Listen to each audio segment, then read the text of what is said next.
Hi, everyone. Welcome to Gearing Up for Back to School with After-School Suppers and Snacks, hosted by the Food Research and Action Center. I'm Steve Hayward, Communications Manager at FRAC. Before we begin, I'd like to cover a few brief housekeeping items. We expect this webinar to run about 60 minutes. We are recording the presentation and will send the recording and slides in a follow-up email. Feel free to introduce yourself and your organization in the chat. You can find it in the left-hand corner next to announcements and Q&A. We'll have time for questions and answers at the end of the presentation. To ask a question at any time during the webinar, please use the Q&A panel. While captions are not available through this webinar platform, many common browsers can generate automated captions. For details on turning yours on, follow the link in the announcements panel in the bottom left hand of the platform. With that, I'll pass it off to Kelsey Boone, Senior Child Nutrition Policy Analyst at FRAC. Take it away, Kelsey. Thanks, Steve. Hi, everyone. Welcome to our webinar this afternoon on after-school meals. We're super happy to have all of you with us. Now is a very, we're just starting the summer, so it's a topic that we're ready to dive into to get ready for the next school year. So who is FRAC? FRAC is an organization that improves the nutrition, health, and well-being of people struggling against poverty-related hunger in the United States through advocacy, partnerships, and by advancing bold and equitable policy solutions. We conduct research, we advocate for federal, state, and local public policies that protect and strengthen the federal nutrition programs, and we provide coordination, training, technical assistance, and support on hunger-related issues. So our agenda today is pretty packed. We do have quite a few speakers. We are going to start out with USDA, and they're going to speak on after-school meals, and that will be Nicole Stearns and Vian Mijdin. And then we will go into tips for after-school expansion. We have a wonderful member of Florida Impact to speak, Ashina Moses. And then we'll turn to partnerships and after-school feeding from a really awesome YMCA sponsor, and that is Amanda Schmitz from the Monroe Family YMCA. So I'm going to hand it off to USDA to kick off our webinar. Thanks, everyone. Thanks so much, Kelsey. Hi, everyone. My name is Nicole Stearns, and I'm a program analyst with the U.S. Department of Agriculture's Food and Nutrition Service, and we focus on child nutrition. I'm joined by my amazing colleague, Vian Mijdin, who is a Bill Emerson National Hunger Fellow. We're grateful to FRAC for inviting us to present today, and we're excited to partner with you to enhance food security among children and families in communities nationwide. So thanks again for taking the time to join us. Let's get started. Here's what will be covered in today's presentation. We'll first provide an overview of the two CACFP after-school programs. Then we'll discuss the National School Lunch Program and its associated snack program. Then we'll do a side-by-side comparison of the three programs and provide helpful resources at the end. So what's CACFP? CACFP is a federally funded, state-administered, and locally operated program. CACFP provides aid to child and adult daycare centers, family daycare homes, emergency and homeless shelters, and before and after-school programs to serve nutritious meals and snacks to program participants. The CACFP serves infants, children, and eligible adults. Public or private institutions that operate any of these centers may apply for participation. Meals and snacks served through CACFP must meet nutrition standards set by USDA in order to be reimbursable, meaning the operator providing the meals gets reimbursed a set rate for each meal and snack served. The nutrition standards are tailored based on the age group being served. There are three major players outside of the federal government: state agencies, institutions, and facilities. State agencies are responsible for all administrative and financial requirements of the program and provide monitoring, training, and technical assistance to institutions. The state agency is the go-to contact for institutions. State agencies for CACFP are typically state departments of health or education. The operational level under state agencies are institutions, which includes sponsoring organizations, otherwise known as sponsors. Most CACFP sites operate underneath a sponsor, whose role is to assume administrative and financial responsibility for program operations under an agreement with the state CACFP agency. Some sites choose to instead be independent centers and work directly with the state agency rather than operate under a sponsoring organization. When we use the term institution, we are referring both to sponsoring organizations and independent centers. Our last key players are child or adult care facilities. These facilities maintain responsibility for serving meals and providing enrichment activities for participating children. The programs work best when communities are able to identify accessible locations where children can gather to eat a meal together and play. Facilities are responsible for submitting accurate meal counts, maintaining food safety practices, and providing enrichment activities for participating children. Vian will now share some information about the NSLP.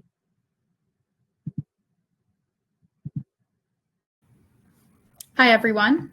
The National School Lunch Program, or NSLP, provides nutritionally balanced, low-cost, or free lunches to children in public and nonprofit private schools, as well as residential childcare institutions. Similar to CACFP, the program is administered at the state level and operated at the local level. For NSLP, this typically means state departments of education administer the program and school food authorities implement the program in their schools. Just like CACFP, meals must meet the meal pattern and dietary specifications. Children can qualify for free and reduced price lunch based on their family size and income, or if they participate in certain federal assistance programs such as the Supplemental Nutrition Assistance Program, or SNAP, or if they are homeless, a migrant, a runaway, or a foster child. The NSLP helps combat child hunger and improve food security among nearly 30 million children in 100,000 schools each day. Today, we are going to cover 3 different after-school meals service options. The first 2 options are under CACFP. They are for at-risk after-school care centers and outside school hours care centers. The third program is under the NSLP and is called the After-School Snack Service. We will go into the details and differences between the programs in the coming slides. The first comparison is activity and age requirements. The main purpose of a CACFP outside school hours care center is to care for and supervise children.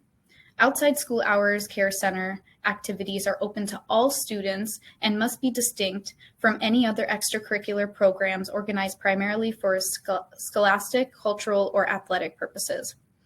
On the other hand, both CACFP at-risk and NSLP after-school snack service must provide educational or enrichment activities in an organized, structured, and supervised environment. Moving on to age requirements. At CACFP outside school hours care centers, any child 12 years of age and under is eligible to participate. Children of migrant families are allowed to be served up to the age of 18. Lastly, all persons with disabilities of any age are eligible to participate. For at-risk after-school centers, any child 18 years of age and under is eligible to participate, as well as any persons with disabilities of any age. And lastly, for NSLP after-school snack service, any child 18 years of age and under at the start of the school year is eligible. Next, we have program eligibility. CACFP outside school hours care centers do not have to be area eligible to participate. In other words, they may operate in any area. However, CACFP at-risk after-school centers must be area eligible, meaning they are located in the attendance area of a school where at least 50% or more of the children eligible for free or reduced price meals. NSLP after-school snack service can operate at both area eligible and non-area eligible sites. Reimbursements. Reimbursement rates for snacks or meals served through CACFP outside school hours care centers are determined based on each child's eligibility status for free, reduced price, or paid meals. Whereas with CACFP at-risk after-school centers, all meals and snacks are reimbursed at the free rate. For the NSLP after-school snack service, area eligible sites are reimbursed for all snacks at the free reimbursement rate. Non-area eligible sites are reimbursed based on each child's eligibility status for free, reduced price, or paid meals. Now we're going to cover the types and number of reimbursable meals. First, CACFP outside school hours care centers can offer breakfast, snack, or supper. Lunch is also an option, but it can only be served when school is not operating, on weekends or holidays, including summer break, or if a school does not provide lunch service. These centers may claim up to 2 meals and 1 snack or 1 meal and 2 snacks. Next, CACFP at-risk after-school centers can offer snacks and suppers. Breakfast or lunch can be served in lieu of supper on weekends and holidays during school vacations of the regular school year. These sites can claim up to 1 snack and 1 meal. The NSLP after-school snack service allows for 1 snack served only on regular school days. Like mentioned, 2 of the 3 programs cannot operate over summer vacations. However, FNS has a program called the Summer Food Service Program, which we would be happy to come back and talk about another time. All right, thank you, Dawn. Now we're moving on to the meal pattern requirements. Snacks can be a great way to give children the nutrients and energy they need between meals. Reimbursable snacks must follow certain nutrition requirements, so as program operators are deciding whether to offer snacks through CACFP or NSLP after-school snacks, it's important to understand the nuances between the meal patterns. This slide outlines the meal pattern requirements for CACFP as well as NSLP after-school snacks. You may notice some slight differences between the programs in terms of meal component requirements for the upcoming school year, 2024-2025. However, the National School Lunch Act requires that the nutrition requirements for CACFP snacks must apply to NSLP snacks. In April of 2024, USDA published a final rule that updates NSLP after-school snacks nutrition requirements for snacks served to school-aged children to align with CACFP snacks, among other updates to the meal pattern requirements primarily in the school meals programs. For more information on the provisions finalizing this rulemaking and the impacts on NSLP after-school snacks, please use the QR code on the slide. For time's sake, I won't be diving into the current and updated requirements, other to highlight that starting in school year 2025-26, NSLP snacks served to K through 12 children must include 2 of the following 5 meal components: milk, meats or meat alternates, vegetables, fruits, and grains. In other words, the updated NSLP after-school snack nutrition requirements must be implemented by July 1st of 2025. CACFP can offer snacks or meals in the after-school space, and meals must include all of the 5 meal components. We will cover some of the snack nutrition requirements on the next slide. So there are some additional CACFP meal pattern requirements for children 6 years and older, which will also apply to NSLP snacks served to K through 12 children starting in the school year 2025-2026. Only one of the 2 components served at snack may be a beverage. Milk must be fat-free or low-fat and must be unflavored or flavored. Grain-based desserts do not count towards the grain requirement, and foods that are deep fat fried on site are not reimbursable NSLP snacks.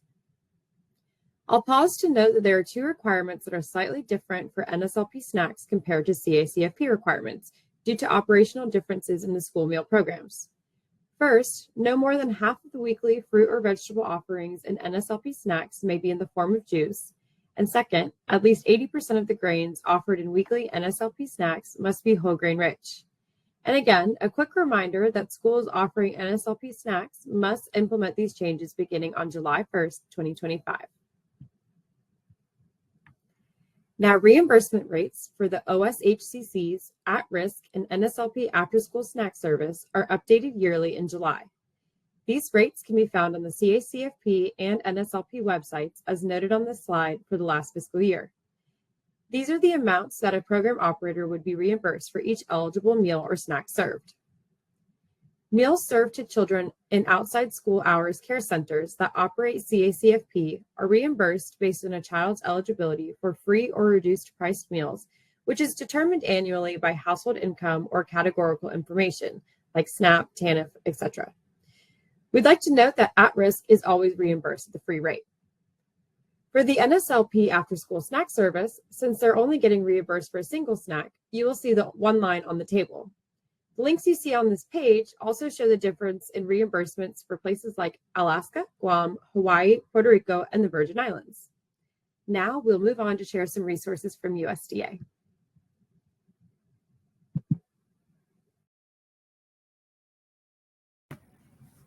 Okay, like Nicole said, I'd like to now speak on some of the USDA resources that might be useful for you.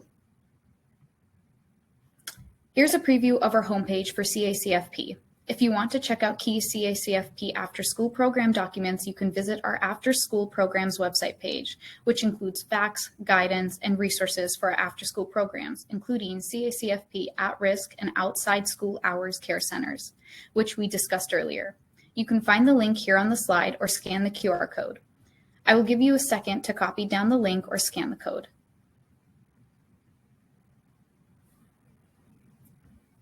Okay, next.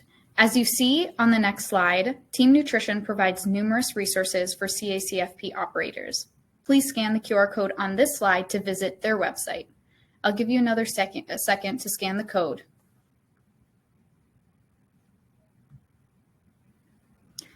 And that's all from us. Thank you so much for the chance to speak with all of you about these amazing programs.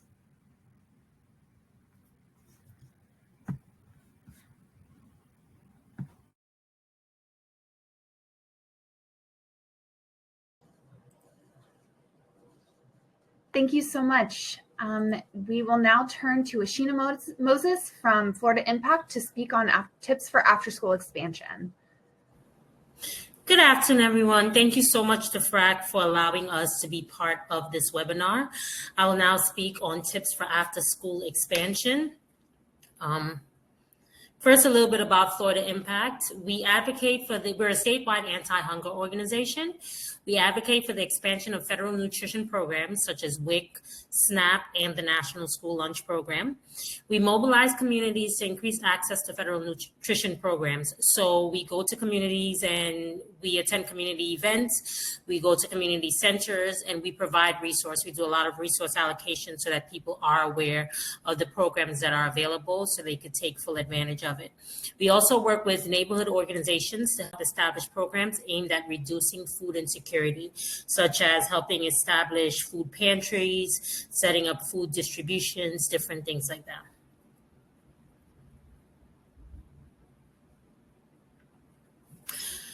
The After-School Meals Program is a subcomponent of the Child Care Food Program, which my colleague mentioned in the last presentation. It provides reimbursement for nutritious snacks and or suppers served to children participating in eligible after-school programs located in low-income areas. Funding for this program comes from the U.S. Department of Agriculture, Food and Nutrition Service. Now, as I mentioned earlier, Florida Impact is very impactful in the state with helping communities get access to federal nutrition programs. So we work very closely with the school district. So, of course, after-school meal expansion is something that we do and we're very familiar with. And these are, we did facilitate a project a few years ago where we brought different organizations from across the state together to gather information on how they were successful in expanding their after-school meal program. And these are some of the tips we got from that project. The first tip is to identify and understand your target audience. It's very important that you know the students that you're serving, you know the families that they come from, socioeconomic status, cultural backgrounds. I can't stress enough how important knowing the cultural background of the child is. That will kind of help you know what to serve or what would be appealing to that child. The language is spoken is very important. You need to be able to connect with your students to be able to send information home to parents in that language. One way to get with your target audience is to conduct needs assessments, send out surveys, conduct focus groups, so you can understand the specific needs and preferences of your target audience. The next tip that we got was to collaborate with schools. You know, the sign-up process for after-school meals is a very difficult process, and sustaining the program could be even more daunting. It's beneficial when you connect with school districts and schools who have implemented these programs successfully. Work closely with school administrators, teachers, and staff to promote the program. Share out information, utilize school communication channels such as newsletters, emails, websites, and bulletin boards to share information about the program. Connect with parent-teacher associations, engage with them and spread the word to gain support from parents. The next tip is to leverage community organizations. Partner with other local nonprofits, faith-based organizations, and community centers that serve children and families. The biggest thing at Florida Impact for us is to never try to reinvent the wheel. When you go into a community, see what is available there, and instead of trying to create a program of your own, you could connect with the organizations that are already having programs, the churches that are doing Bible study classes after school with kids, or the athletic programs, the dance programs in the community. Connect with those organizations and try, instead of trying to create something completely new from scratch. Collaborate, like I said, with after-school programs, sports teams, and clubs to integrate meal programs into their activities. And don't skimp on food quality. Children, just like us, are careful what they put in their mouths. And when they get to a certain age, they get picky, not just for being picky's sake, but sometimes they look at certain things, and depending on the presentation, they decide whether or not they want to eat it. We've also learned through focus groups and surveys with our children that they prefer hot foods over other types of food. So, for supper, it's preferable if you have a hot meal for supper. More students will eat the hot food. And be careful how you present the food on the serving line as well. That is a big deal for students. It has to be presented well. You have to be wary that kids eat with their eyes. The next tip is to utilize various communication channels. Use social media to your advantage. Use platforms like Facebook, Instagram, and Twitter to share updates, success stories, and reminders about the program. Utilize flyers and posters. Distribute flyers during card pickup at the schools. Connect with your faith-based organizations. Let them know that you are serving after-school meals so that parents could, sign their children up for these programs. Distribute flyers and posters in school, libraries, community centers, grocery stores, and other places where families gather. You can also host informational sessions, or again, if you don't want to create a whole new event, you could find out where in your community they're hosting a resource fair that you could participate in and be a vendor, have a table where you're providing information about your after-school meal program. Organize open houses or information sessions at schools or community centers to explain the program and its benefits. Create a compelling message. Highlight the benefits of after-school meal programs. Parents need to know why they should be engaged, why their students should eat at these programs, why the being served there is beneficial for their family. Emphasize the nutritional, academic, and social benefits of the after-school meal program. Share testimonials and success stories from families and children who have benefited from the program. Provide clear and simple instruction on how to enroll in after-school meals.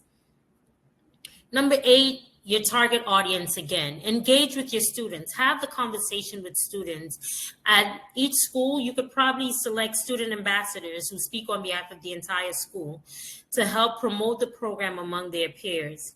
Incorporate fun and interactive activities related to nutrition and healthy eating into the program. Include them in the menu planning process, include them in, I've seen some schools do some competition for the fruit or vegetable of the day. Some schools have done, if one side wins, they get like an activity sheet, or they get a toy at the next meeting of the after school programs. Use fun ways to encourage students to eat the meals, but also to eat the fruits and vegetables during the after school meal program. And another way is to look at innovative delivery methods. You don't have to only serve from out of the kitchen. There are some schools or some programs that go to the students where they are. For example, if you have a football team, chances are the students will come in and they'll go straight to the football field, or they'll go straight outside. Have a model that allows you to go outside and deliver the food to the students. That will also increase your numbers. The next thing is to understand the benefits of the after-school meal program. One of the main benefits we learned from our project is it contributes to students' performance in academic and enrichment activities. When students have access to healthy food, it helps them stay focused to do their homework and to study, which in turn, leads to better grades on their test scores and in their classes. It relieves faith-based and community-centered program directors of the burden of finding funding to feed students. I can't tell you how many times I've heard faith-based organizations that are just trying to have something for students after school to kind of help parents out, and they're coming out of pocket to buy pizza, to buy sandwiches, to buy food for the kids because they don't have any other means to do it. And these amazing program directors, they're going broke trying to serve these students, but if they were to sign up for after-school meal programs, it helps alleviate that burden. And it's also a higher reimbursement, so it helps to support other school nutrition programs like breakfast and lunch. If you want to know more about after-school meals, you can visit floridaimpact.org, or you could visit the FRAC website where you can learn a lot more about after-school meals. Thank you so much, Ashina. I'm now going to hand it over to Amanda Schmitz from the Monroe Family YMCA to talk about after-school meals from the perspective of a sponsor. Thank you, Kelsey, and thank you to FRAC for allowing me to present on this webinar today. As Kelsey mentioned, I am going to highlight Monroe Family YMCA's efforts around partnerships in after-school feeding. Kelsey, if you want to advance to the next slide, please.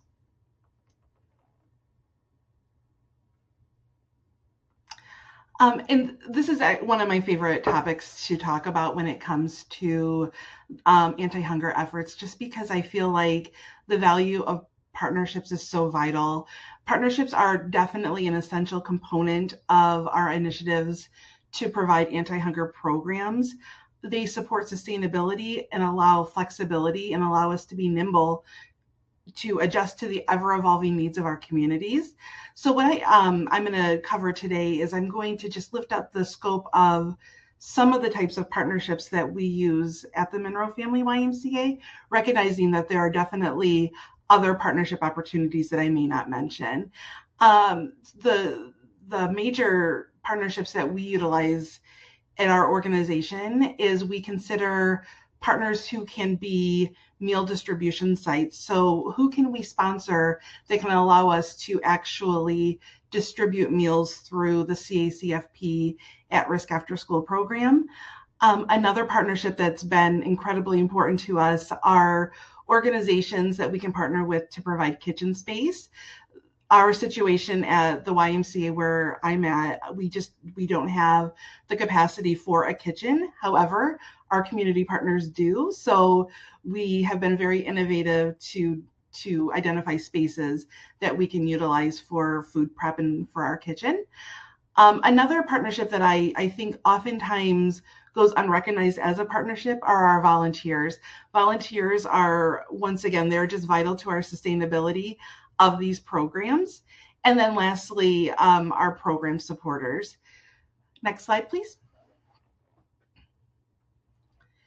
So when you're considering meal distribution partners, think of those folks locally or those partners locally that could help you, that may already be running programs. And some of these were mentioned just a couple of minutes ago. One of our incredible partners that we have really, we couldn't do this after school work without them, is our local library system. Our library system is, I feel like libraries have just really become a place of congregation for a lot of our kids after school. And so there are free programs that are being offered. And so it just seems logical to incorporate an after-school meal with those free programs. Another example are mobile home communities. We really do try to be mindful of where are kids congregating after school, and where can we go out and utilize our outreach methods and strategies to the best of our ability. And mobile home communities are a phenomenal partner in that effort. Furthermore, and a lot of this, once again, has already been mentioned, which is great, school districts. Oftentimes, schools who are offering NSLP or the National School Lunch Program may not want to also offer CACFP, and sometimes they do. Either way, school districts are also a really great partnership. So just really be innovative of those after school groups that are already gathering, and how can those partners help distribute meals to ensure that kids are being fed after school.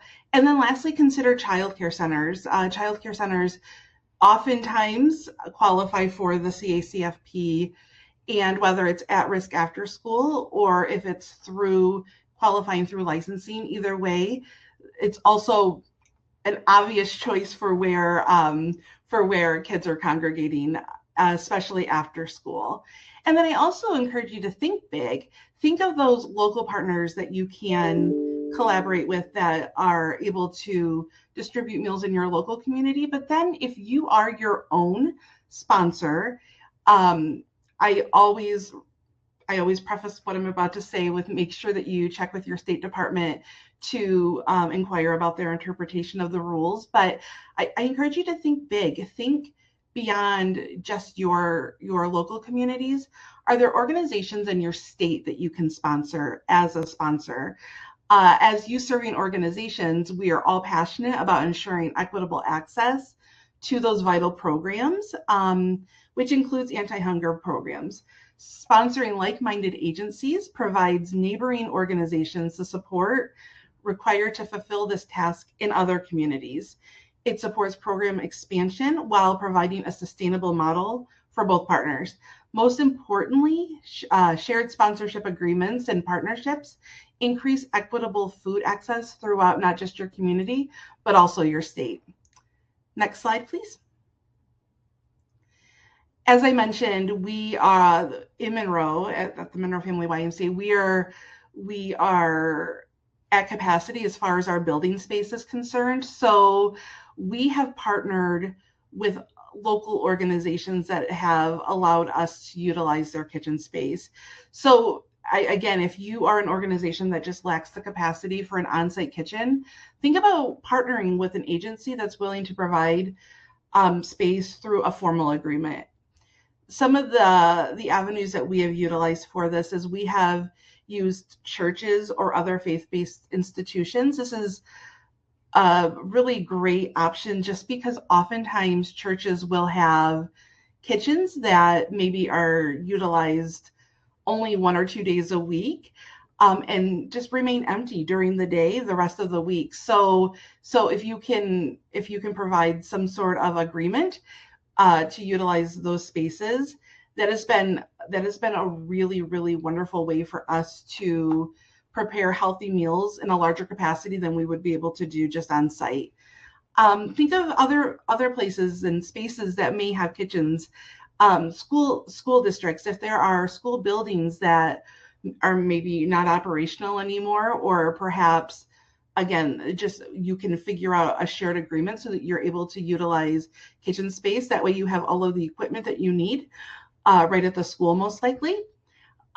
Community colleges and universities. This is also a really innovative avenue. Many times community college and universities will have empty culinary kitchens. We recently actually entered in an agreement with the community college who had heard of our incredible feeding work, and they approached us and proposed to us that they had some culinary space that could be used. And now we have this beautiful culinary kitchen that we're using through a shared service agreement with the community college. And then also maybe consider other businesses with on-site cafeterias or other corporations. I think after COVID, it became more of the norm for many folks to be working from home. And so perhaps there may be some corporations that have cafeterias, again, that are just not being utilized like they were even 5 years ago. Next slide, please. Again, I really want to lift up volunteers. Volunteers are an important component to the sustainability of our after-school meal program and our summer program, to be perfectly honest. Some of the volunteers that we use come from our local chapter of RSVP, which is an AmeriCorps senior volunteer program. We have a phenomenal volunteer from that program. And really, she appreciates volunteering for us as much as we appreciate her volunteerism. So it really is a wonderful, mutually beneficial partnership. Seek out corporations that are in your communities. We partner with several corporations in Monroe that not only provide volunteers for the program through different workforce development programs they may have, or even volunteer development programs, but oftentimes they'll support the program with a financial contribution. So that has been a really wonderful strategy for us in Monroe. Your local Chamber of Commerce may have a leadership development program, and on the slide at the bottom picture, and actually the top left picture as well, are photos of a local leadership development group that comes to our kitchen and helps to prepare meals and package meals for us. And then I also workforce development programs. If you work with schools, we work with our intermediate school district, who provides volunteers through a transition program that has provided some incredible volunteers. And then lastly, I tap into your service clubs in your community. In our community, we have Rotary and Kiwanis members who are happy to support our program through volunteerism. Next slide, please. And then lastly, partnerships with program supporters. While we tremendously appreciate the support from the meal reimbursement, the reality is that we know that we need some additional supports. So establishing partnerships to build a solid financial infrastructure is certainly vital to program sustainability. Think of those contributors that you could create partnerships with that would help support the financial aspect of your program, whether it's with in-kind donations or if it's with a financial gift. We partner with our local community action agency, and every county in the U.S. does have a community action agency, and ours just so happens to also be our local food bank. So we have a phenomenal program partnership with our community action agency that allows us to oftentimes get fresh, healthy foods at no cost or low cost. Again, I have already mentioned, but we partner with corporations. We have a corporation whose world headquarters is housed in Monroe, and they are a major sponsor of our program. Consider private foundations and donors. And then lastly, I really encourage everyone to consider the State Department as a partner. We are working for the same common goal, and that's to ensure that kids are being fed. And then my last tip is really just to continue to tell your story. Partners are everywhere. You never know who you may be speaking to at a networking event, or someone who may know someone else who can get you connected to identify additional partners to help support all of the great work that you're doing. Next slide. And then my information is available on this slide. If you have any other questions, feel free to reach out, and I'm happy to talk to you. Thank you.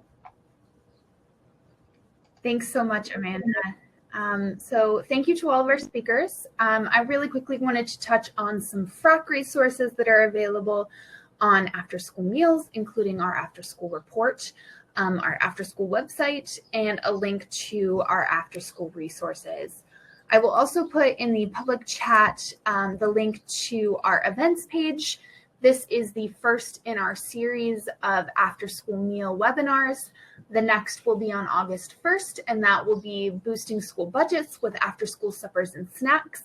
And then on August 22nd, we will have a webinar on expansion strategies for after school suppers and snacks. So a lot of great information coming up.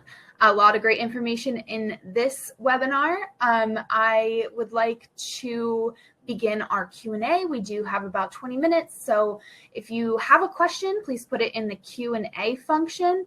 But I will start out with a question. And this is for any panelist that has a response.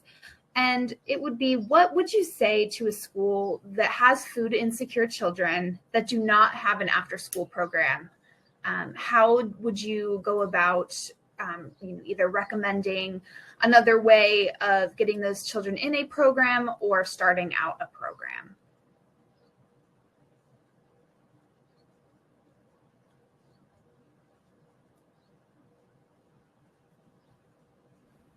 I mean, that's where partnership comes in. Knowing your community, knowing where you are. The school should not just be a school in the community, it should be a community school, meaning they should be connected to the families, they should be connected to the organizations in there.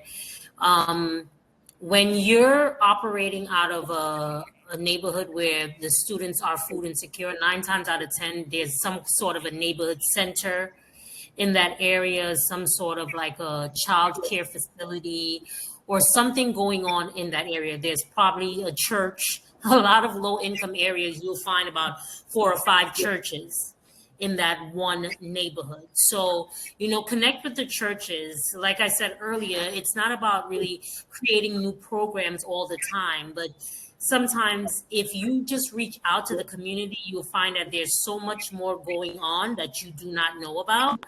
And if you could just find out, you could reach out to the church and see what they're doing and find out if they have food. And if they don't, then you could provide yourself as a resource and make sure that parents know so that they can bring their children over there. So it's about not working in silo, but, depending really heavily on your partnerships. Thank you, Ashina.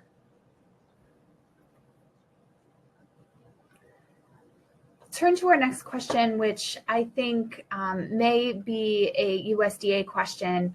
Can you talk about folks older than 18 that are disabled and can participate in CACFP at risk? How does HIPAA play into this? And what about non-visual disabilities? And what is required for sponsors and sites to document that?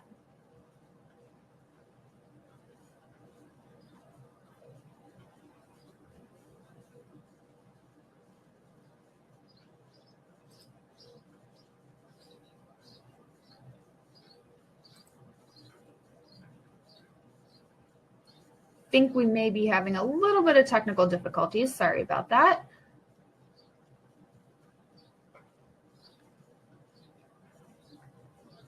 All right, I'll go on to the next question and hopefully we can circle back to the question for USDA.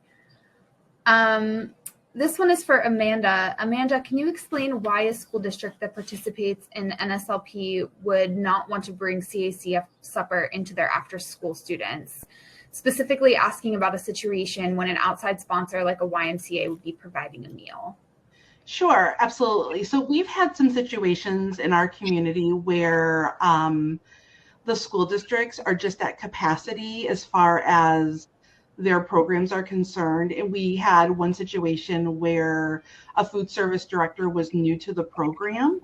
And so we were a temporary solution for about 2 years until that food service director was able to get their bearings with NSLP to take on CACFP as well. Wonderful. Thank you so much. It looks like USDA is back on. Do you have a response for the question about CACFP over 18 and HIPAA? Yes, sorry. I was having some technical difficulties. Thank you for your patience, everyone. Persons with disabilities means persons of any age who have one or more disabilities as determined by the state and who are enrolled in an institution or child care facility serving a majority of persons who are 18 and under. So I hope that definition is helpful to the question in place. And happy to follow up if needed. Wonderful. Thank you. Okay. Can schools be a CACFP sponsor to serve snacks and suppers that is not at risk? I think that's another USDA question. Sorry, Nicole.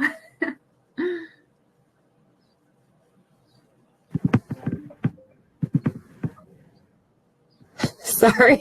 I'm really having trouble getting back on and off of this. Yes, schools can do the outside of school hours care centers. They can participate in that. I'm also happy to answer another question that I see. It's while I'm up here. Are there any creative ways to work around the congregate eating requirement for CACFP? Many of our schools with food insecure children don't offer our school programs. I've been thinking about that one a little bit as I saw it come in, so I'd love to answer. Congregate meal service is a requirement in all CACFP meal services. At-risk after school and outside of school hours care centers are great options for many, and CACFP is built on children receiving good nutrition when they are in care. We encourage the participation in our programs to better assist more children, and we would really encourage you reaching out to your state agency to refer any schools for CACFP after school options, or to find out if there are any local funds for non-congregate meal options. We also welcome any partner input for this question if anybody else in the panel has any good responses. Thank you.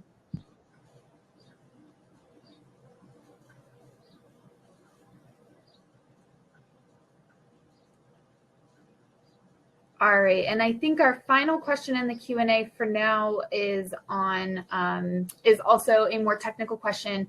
Are there any restrictions associated with connecting with local sports teams? Still me.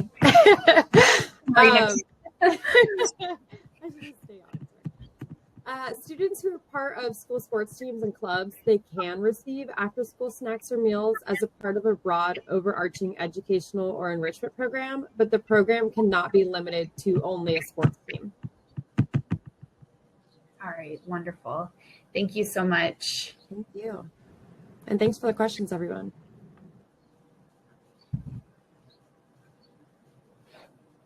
Well, after this webinar, we will be sending out a copy of the slides. I believe that the slides are also available within the platform if you go to materials at the top of your screen. And we will be sending those around, as well as a link to the recording of this webinar. And that way, if there are any outstanding questions, you can reach out to me or any of the speakers and make sure that we get those questions answered. We very much appreciate all of your attention today, and this has been a wonderful webinar, so thank you to all of our speakers, USDA, Florida Impact, and Monroe Family YMCA. Hope to see all of you on our next webinar in August on after school meals, and I hope you all have a wonderful weekend, and we will see you all soon. Thank you.